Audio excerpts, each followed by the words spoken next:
Pêssego, pera, ameixas e pomar.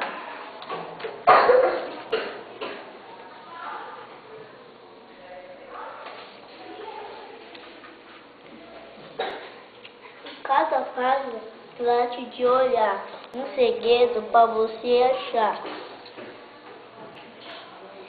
Pêssego, pera, ameixa no pomar. Eu vejo seu pequeno polegar.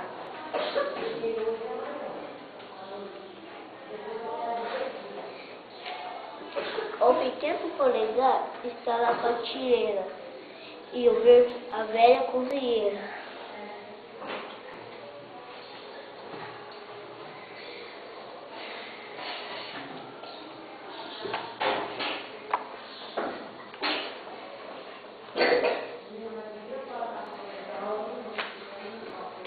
A velha cozinheira acendeu a vela e a tal da Cinderela.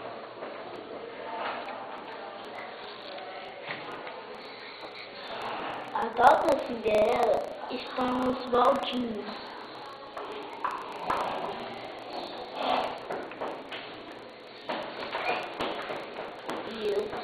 E os três ursinhos estão caçando. E eu vejo o neném cochilando.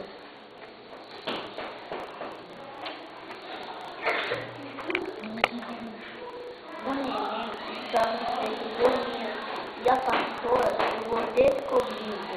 Aqui a pastora.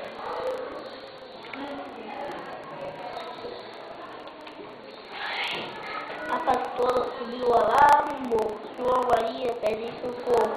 Aqui, ó.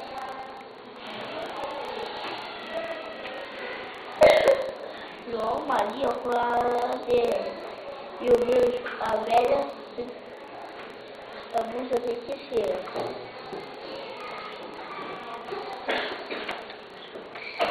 A bruxa feiticeira, ai Deus, me ajude. E eu vejo meu amigo Robin Hood.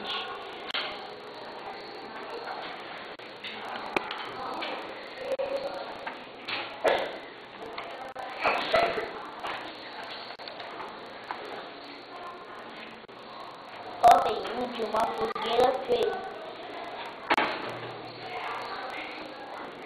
E eu vejo os três ursinhos outra vez. Os três ursinhos estão caçando. E eu vejo o neném navegando. O neném está muito contente.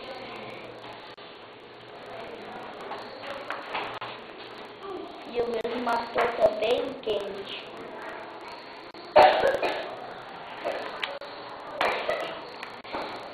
Rápido, a torta esfriando e todo mundo chegou. Bate palma pro amigo. Adorei, eu gostei muito que ele mostrou as figuras, tá? Gostei bastante, bastante mesmo, do jeitinho dele. Palma pra ele de novo.